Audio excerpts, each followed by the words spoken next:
I've got to say, this is the biggest red wave I've seen since Ronald Reagan's 49-state victory in 1984. This morning, Donald Trump has secured a second presidential term. Look what happened. Is this crazy? This is certainly a happy day for the GOP.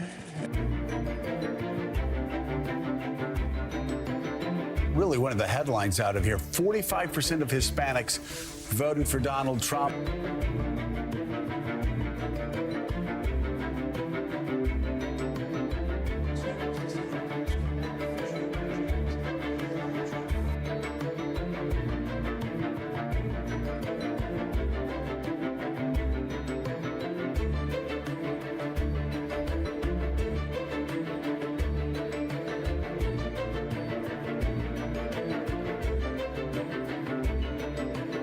I know that our values are more aligned with Hispanics than the Democrat Party. The Democrat Party is going way to the left, to the extreme left. Many of us came here fleeing communism, fleeing socialism, and we look at the Democrat Party getting closer and closer to socialism, and that's being rejected.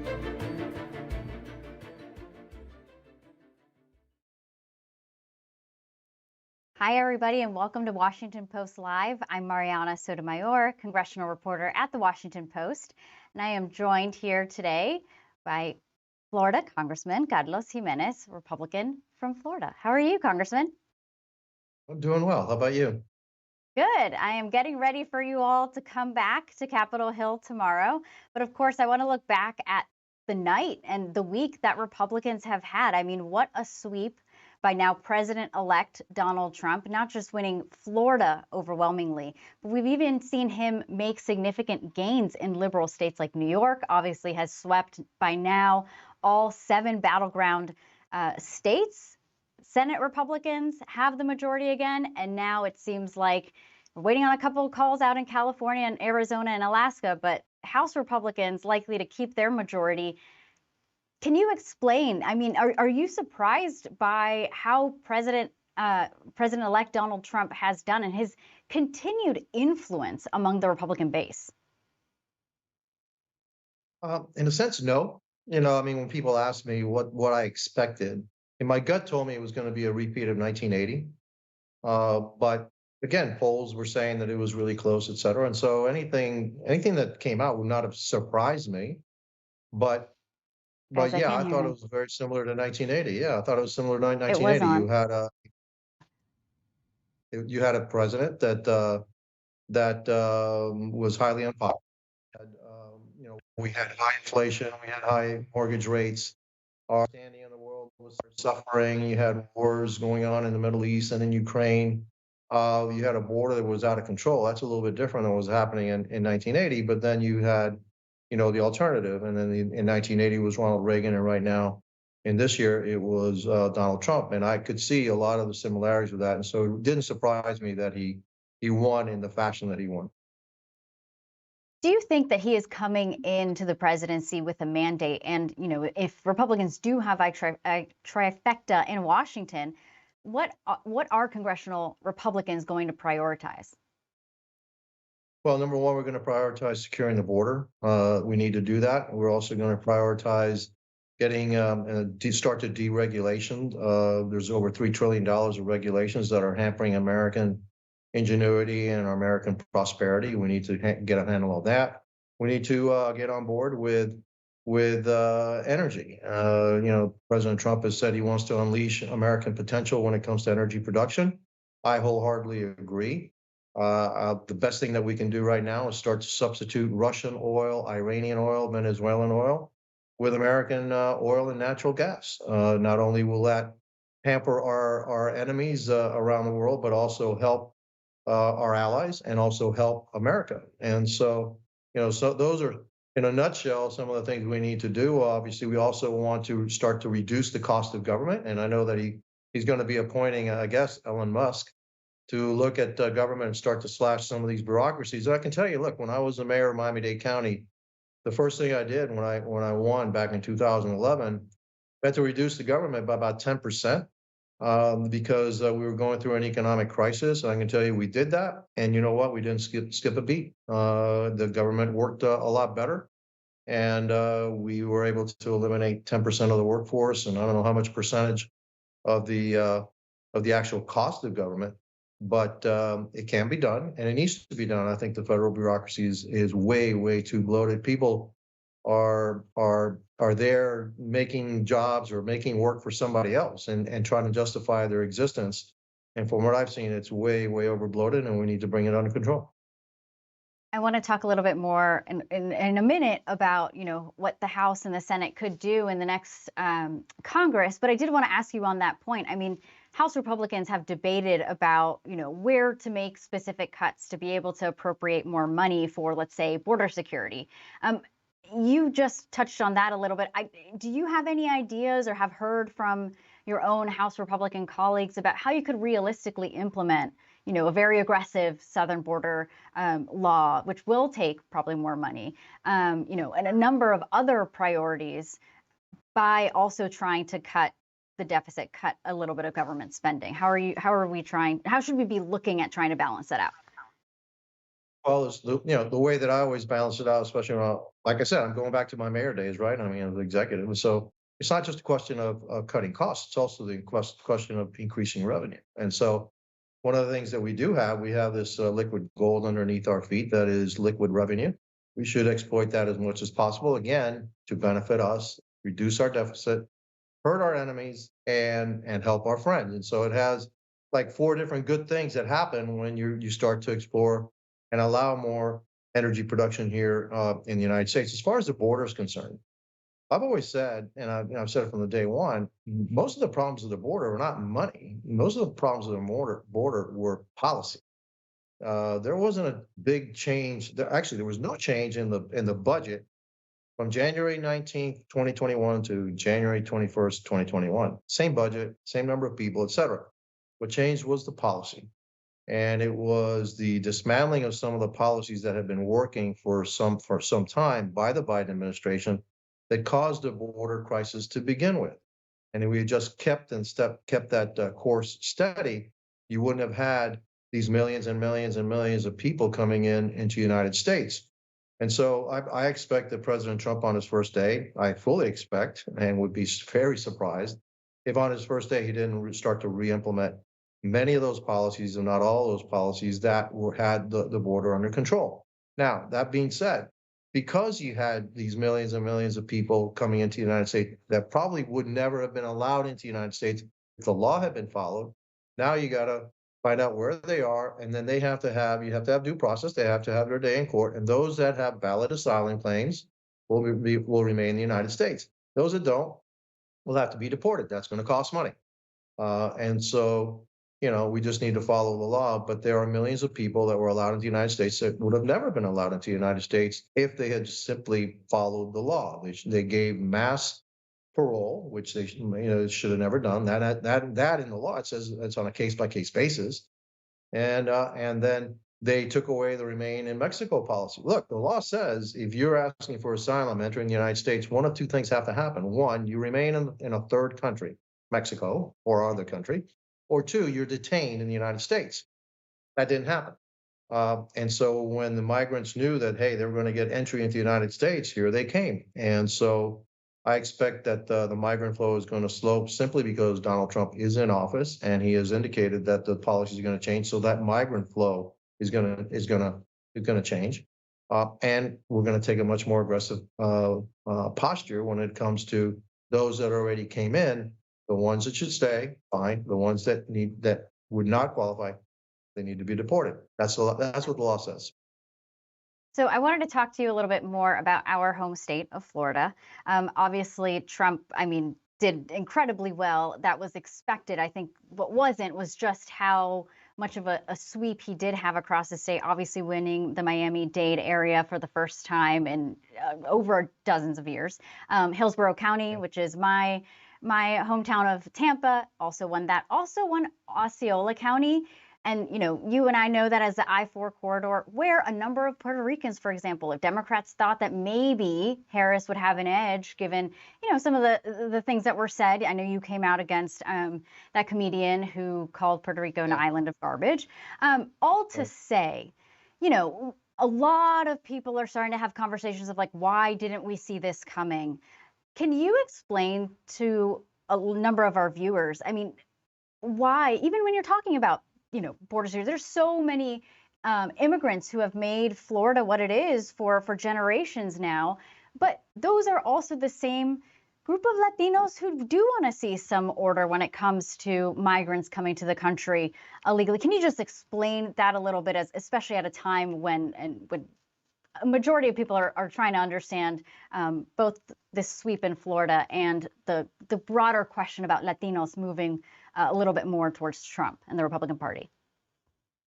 Well, I mean, one of the reasons that we came here is for the rule of law. And so when you see people breaking the law and entering in the country illegally, Hispanics are not in favor of that. And so I think if you see the polls, I mean, it clearly shows you that we want immigration. Look, I'm an immigrant. I came from Cuba myself. I came here legally. We want legal immigration. We don't want chaos at the border.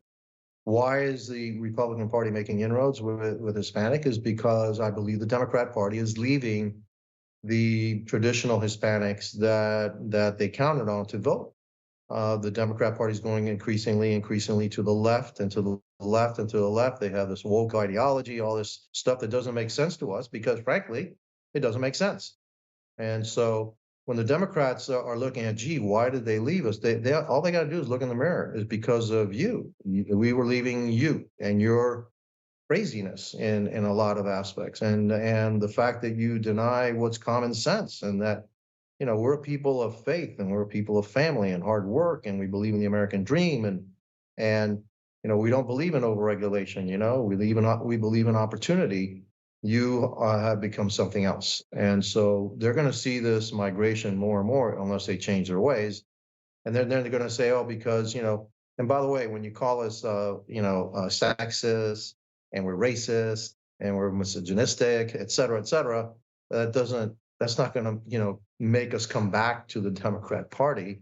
It's actually you're insulting us and insulting our intelligence. And so that hardly ever works. Do you think that played a larger role for these Latino voters? And I mean, you mentioned, right, that many immigrants come and have come to the United States because of the rule of law. And we've seen so many South American, Central American countries actually be run by dictatorships and violence and a number of things that have caused migration over several years, or Cuba, for example. But Trump is someone who also has had his problems with the law, right? That seems to not have really played that much of an issue, not just with Latino voters, but generally a number of Republican voters who supported him. Why do you think that is? Because most of us thought that was lawfare. We didn't think it was all political persecution. And we know about political persecution. We come from countries where you were politically persecuted. And so we saw that as being that. We did not believe that what was happening to Donald Trump was right in any way, shape, or form. We thought it was a form of political payback or trying to put in jail your political opponent. Many of those charges just didn't make sense to us. Look, I mean, you're going to charge the former president of the United States, who's actually protected by the Presidential Records Act, all right, for storing presidential records. Then you're going to allow the current president of the United States, who kept records that he wasn't entitled to because he wasn't president at the time. Oh, he's okay. So when you look at that and you said there's an inherent unfairness about that. And when you go to New York and you say, wait a minute, they are stretching a New York misdemeanor, combining it with a federal law that the federal prosecutors are not going to be prosecuting on, and then somehow morphing this in some kind of a state felony, and it's been pursued by a person that got elected by saying she was going to go after Donald Trump. Yeah, we're kind of skeptical about stuff like that, okay? And so that's why every single time they got indicted, his popularity went up because, in essence, we said, hey, this is political persecution. That's the last thing we want to see here. Look, in Nicaragua, and I guess most Democrats don't know this, in Nicaragua, Daniel Ortega, if you were announcing that you were going to run for president, he put you in jail. That's the way he won, okay? Simply by putting all his opponents in jail. In Venezuela, they just had an election where, obviously they stole it, all right? And they said, and then now Maduro is actively pursuing Maria Corina and Edmundo Gonzalez, who is supposed to be the president-elect, to try to put them in jail, all right? And so, yeah, that just doesn't play with us. And I think that the American people saw through this a lot, or most, obviously the majority saw through it and rejected it. And so, and then the Democrats' quest actually helped Donald Trump because we thought of it as an injustice. Got it. Thanks for your perspective on that. I wanted to move to looking ahead to the 119th Congress.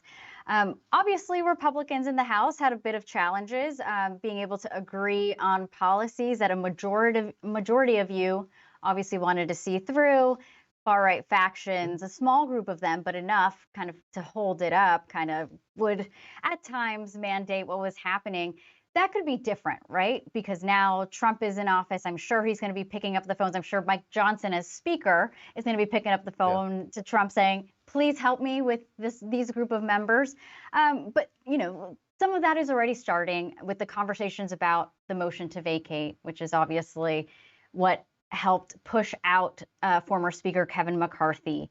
Do you foresee those kinds of fights happening? And what can you all do as you come back to the Hill this week to proactively have those conversations to make sure that you all are now, it's likely Republican trifecta in Washington. Make sure that Trump's agenda, your agendas, do not fall to these same kind of ideological battles that we saw time and time again over the past 2 years?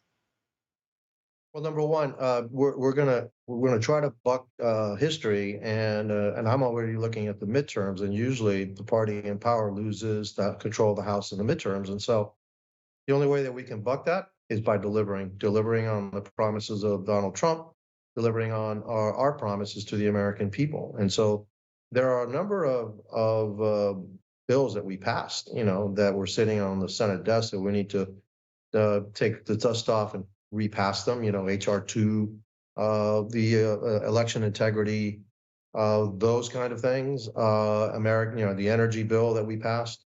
Those things need to be passed. And then the message to my colleagues is, hey, we got to deliver for the American people. We're not going to be agreeing 100% of the time, but you know what? If we can get to an 80%, 85%, 90% agreement, we need to go with it. And then you hit on it that, yeah, we have, Donald J. Trump in the White House, and he wants to get his agenda passed. And anybody from the Republican Party that's going to stand in that way, I think is going to get a phone call from the president saying, we got to get on board. We got to get this moving because we have to deliver for the American people. We've asked for this for a number of years to give us the House, give us the Senate, give us the White House, and we'll make the changes and improve the lives of everyday Americans and improve our standing around the world. Now we have that opportunity. We have to deliver. Some of the disagreements that we also saw over the past 2 years was on the foreign policy front. Obviously, a group of House Republicans were pretty staunch on not sending money to help Ukraine. We're all still trying to find out together what Trump would like to do when it comes to Ukraine. You obviously had the phone call with Vladimir Putin, Russia's president. I believe it was Friday.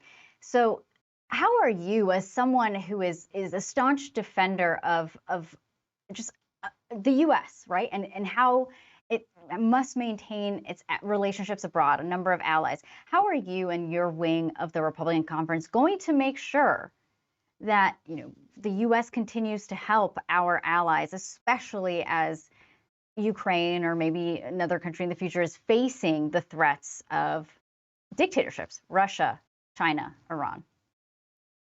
Yeah, I know the president, is vowing to keep us out of war, and he did it through strength.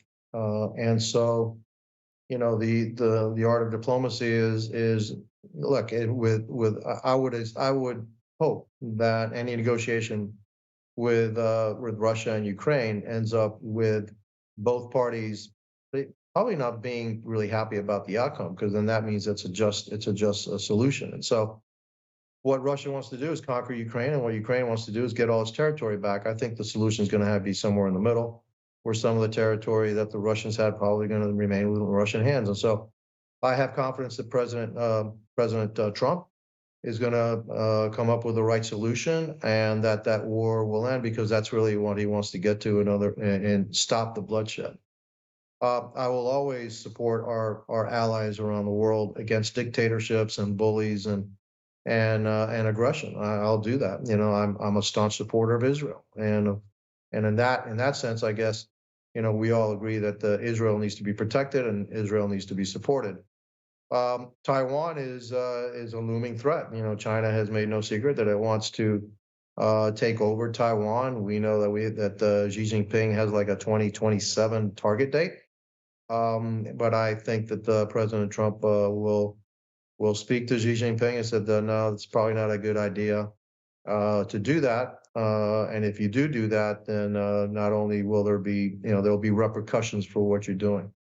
I think it's already started. We understand that China is our greatest threat, and President Trump understands that. And so you'll see a markedly different approach to foreign affairs. One where if you're our friend, you're our friend. If you're our enemy, you're our enemy. And we're going to treat friends like friends and enemies like enemies.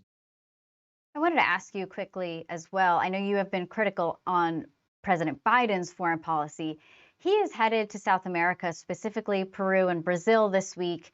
And speaking about China, I mean, China has had a lot of soft power influence in South America. And the fact that Biden's going to Peru is interesting simply because the Peruvian government is about to unveil this new port that China itself has built that's going to help it be the country itself be more competitive and obviously buy some of that allegiance. I mean, that's been happening, right? Like the port has been being built.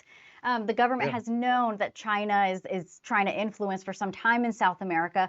How do you see Trump, or how do you see all of you, a number of Hispanic Republicans who will continue to have, it seems like, the gavels in these House majorities on certain committees? How are you all going to combat that, or at least make it a little bit more front of mind for a number of Americans who are not realizing that's happening amid the war in Ukraine and the war in Gaza? Well, it's something that certainly I've been very focused in on what the heck is going on in South America. And while we've been looking towards the east and the west, we haven't really been looking towards the south, to our neighbors, to our own hemisphere. And Russia and China have been making gains down there, with China especially with their Belt and Road Initiative, which is how they funded or they did that port. But I think that it's starting to dawn on many countries in South America that these deals that are too good to be true are in fact too good to be true. What happened is Peru funded the construction of that port, but what happened also was the Chinese brought all their laborers here, and so you're actually having Peru solving China's unemployment problem and really not giving much help to their own people. So they're figuring that out. Look, the Peruvians want American investment. The Peruvians want the Americans to be involved. We haven't been really good at that. We haven't been giving incentives to our own companies to participate in South America in these projects. And we need to, need President Trump to start to, I guess, accentuate that and put an emphasis on that we need to help our southern neighbors, and we need to keep China and Russia out as much as possible. Although the Chinese are already there. They're the number one trading partner to many of those countries, and they have a lot of influence, and they're trying to undermine American influence in the region. We need to wake up, and we need to battle back. And I don't mean in a kinetic fashion, but we need to battle in order to stem their gains down in South America. Congressman, thank you so much for your time. We are unfortunately out of time. I know I have many, many more questions to ask you, but of course I will find you in the hallways of Capitol Hill to make sure I can do that. Thank you so much for joining us. Well, it's my pleasure. I guess I'll see you tomorrow. And thanks to all of you for tuning into Washington Post Live. Of course, if you want to see any past episodes or see what is coming up, please go to WashingtonPost.com/live. Thanks again.